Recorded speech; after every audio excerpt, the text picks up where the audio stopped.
Hello everyone! Today I'm going to show you how to create a nice Gothic look that you can turn into a Halloween look or a party look. First of all, we're gonna clean the face using the Clean and Care micellar water and remove any excess oils or foundation that she still has on her skin. For foundation, I'm using a mixture of Shimmering Event foundation and also two of the lightest shades of our Digital Complexion Fluid range. For this goth look, you wanna have a skin tone that is slightly lighter than your original skin tone. Or if you prefer like the full-on white out Gothic look, of course you can choose pure white as well. I'm mixing these together and just applying it with a brush to her face. I really work it into her skin to create a nice translucent shimmering base for her. For more coverage and to prime her eyelids, I'm using a little bit of Dermacolor Camouflage Cream. Anywhere where you need more coverage, you can put this on top of the Digital Complexion, and I'm gonna apply it over her eyelids, basically to prime her eyes and make sure that everything that I put on top doesn't move. To achieve that, you need to powder the Dermacolor Cream with Dermacolor Fixing Powder and let it sit there for a while. With the Dermacolor Fixing Powder combined with the Dermacolor Cream, you can achieve a waterproof layer of makeup. To carve out her cheekbones, I'm using a mixture of M15 and AB69 from the Motion Blusher palette. For the goth look, we don't want any freshness on the cheeks. We rather want to look a little bit dead and tired even. That is the aesthetic of the look, so there will not be any type of blush application in this case. I'm going to use the same shade to carve out the sides of her nose, and I'm applying it up to her brows to really make the eyes look sunken in. Now that the fixing powder has set on her eyes, I'm using aqua color with the tiniest amount of water and the blending brush. I'm gonna prime her eyelids white. By using aqua color, you will get a very intense base. You want a really creamy consistency, almost dry application. We're gonna do the same with aqua color in deep black, and I'm carving out the shape of the eye makeup. It's gonna be kind of like a graphic liner and a cut crease that you wing out to make it more intense. You can go as crazy as you want. I'm choosing for a goth look a rather soft eye makeup in this case. Now to set everything in place, I'm taking our eyeshadow in deep black and I just apply it on top of the black that I already put down with aqua color. This way, you're gonna fix the aqua color in place and you get the most intense black eyeshadow. For the white part of the eye makeup, I'm gonna set it with HD Living Color in the color Silver. These are just loose pigments with a lot of shimmer and also a good color payoff. With the gel eyeliner, I'm gonna draw a line under her eyes and creating kind of a double wing effect here.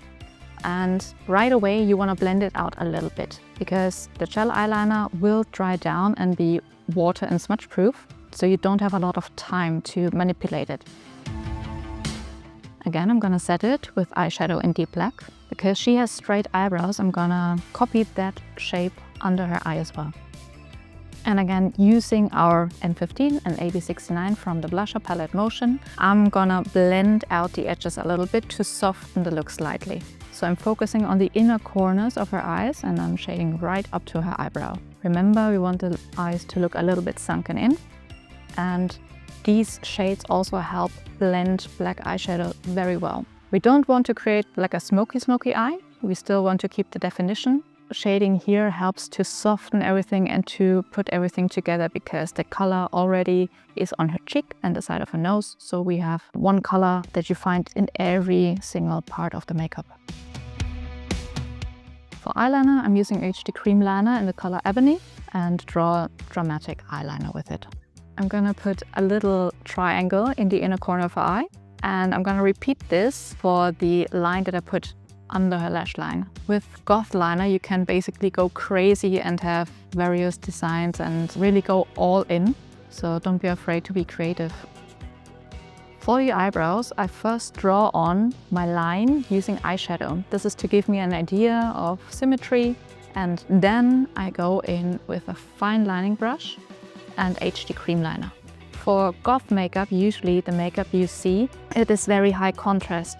So especially the eyebrows, a lot of the time you will find that they are pure black, high contrast, very thin and sometimes straight or in very interesting shapes, not necessarily natural. Again, I'm gonna take aqua color in white and I'm gonna use this to emphasize her brow bone a little bit. Also gonna put the white everywhere where I want to enhance the contrast, the inner corner of the eye and that outer corner that I left open.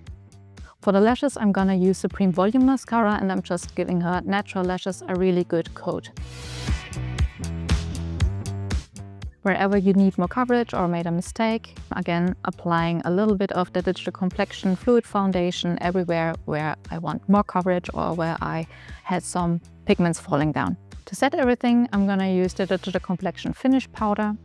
This will smooth the skin, mattify a little bit, and it's basically like a filter effect for your face. We wanna keep a natural glow, so I'm not gonna overdo it, especially on the high parts of her face. I want that Shimmering Event Foundation that we put in the foundation coming through. Next, I'm gonna use Shimmering Compact Event Powder. This has a little bit of shimmer to it. It helps with durability without the possibility of losing that nice reflection. Back with the contour shades. So now it's just about the details and emphasizing the cheekbones, adding a little bit of blush here and there. And with blush, I mean gray. As a highlighter, I'm going to use High Glow on the high points and this gives another dimension of shine. High Glow sometimes can look like a wet reflection, so it's a very intense highlighter. For the lips, I'm going to use Lipstick Fashion in the color LF430, like a purplish cool shade. To emphasize the cheekbones even more, I'm going to use the shade 517. This is a very, very nice dark gray, which you could absolutely also use on the eye makeup for that kind of occasion. To make the eyes pop even more, I'm going to use the Ultrafine Effect lashes. These are vegan lashes. I'm going to use the Kryolan Lash Adhesive Pro to glue them on. Make sure you give this adhesive a little bit of time to dry before putting it onto the eyes. To make everything durable, I'm going to use the Kryolan Fixing Spray on top of everything. This will keep your makeup on for the whole evening. Of course, you can wear this makeup as it is, but you can upgrade this by using Eyeblood. And Eyeblood is specifically made for the use in the eyes. This is the only blood by Kryolan and other brands that you can actually put into the eyeball. Just make sure you're not wearing contact lenses because this can stain them permanently. We have Eyeblood in different colors. This is the color black. It is important to know that it will not kind of give you black eyes. So if you want that effect, you will need contact lenses. Rather, it stains your tears. It gives your eyeball a little bit of a blackish stain that will fade when you blink. So for pictures, for quick videos, that is totally fine, but this effect will not last. Make sure you're wearing foundation underneath or anything that acts as a barrier for this Eyeblood because this tends to stain the skin. If they stain, a little bit of soap or shaving foam will help get rid of it. Also, I'm using a brush with a little bit of water to make the texture a little bit more runny and to get this really nice watercolor effect. That's it. Thank you for watching. If you have any questions, please leave them in the comments and hope to see you next time. Bye bye.